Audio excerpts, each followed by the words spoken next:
Hi, and welcome to Math Antics. In the last video, we learned how easy it is to add and subtract fractions that have the same bottom number. We call those like fractions. But often you'll be asked to add or subtract fractions that have different bottom numbers, or unlike fractions. And we learned that the only way we can do that is to change our fractions so that they do have the same bottom number. Alright then, how do we do that? How can we change two unlike fractions into two like fractions? How do we get our fractions to have a common denominator? The answer is we need to use equivalent fractions. You remember what equivalent fractions are, right? They're fractions that have the same value but use different top and bottom numbers, like 1 over 2 and 2 over 4. They both represent 1/2 but with different numbers. Well, whenever we have two unlike fractions that we need to add, if we could find equivalent fractions to use instead, and if those new equivalent fractions had the same bottom numbers as each other, then we'd be all set. We'd have two like fractions and we could add them using our procedure. Okay, but how do we find equivalent fractions that have a common denominator, or the same bottom number? Well, there's two main ways of doing it. In this video, we're only going to learn the first way of doing it, and I like to call this way finding the easiest common denominator.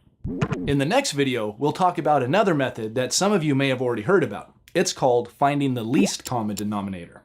Okay, so how does this easiest common denominator method work? Well, even though this is an easy method, it might sound a little complicated at first. But don't worry, it'll make a lot more sense once you've seen a few examples. In this method, the common denominator is always going to be the product of the bottom numbers. In other words, it will be the number you'd get if you multiplied the bottom numbers together.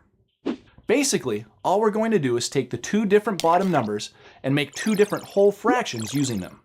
Then, we're going to move the whole fractions to the opposite sides and multiply them by our unlike fractions. Doing this will give us two new equivalent fractions that will have the same bottom number. Then, we can add or subtract them easily. Okay, let's try a couple examples so we can see this method in action. Let's add the fractions 2 over 5 and 1 over 3. These are not like fractions because they have different bottom numbers, so we're going to change them. And the common denominator we will use is the product of the bottom numbers. 5 times 3 equals 15. We change them by multiplying each fraction by a whole fraction. The first whole fraction is going to be 3 over 3, because 3 is the second fraction's denominator. And the second whole fraction is going to be 5 over 5, because 5 is the first fraction's denominator. Next, we multiply starting with our first fraction. On the top, 3 times 2 equals 6. And on the bottom, 3 times 5 equals 15. So our first fraction has become 6 over 15. Now for the second fraction. On the top, 1 times 5 equals 5. And on the bottom, 3 times 5 equals 15. So our second fraction has become 5 over 15.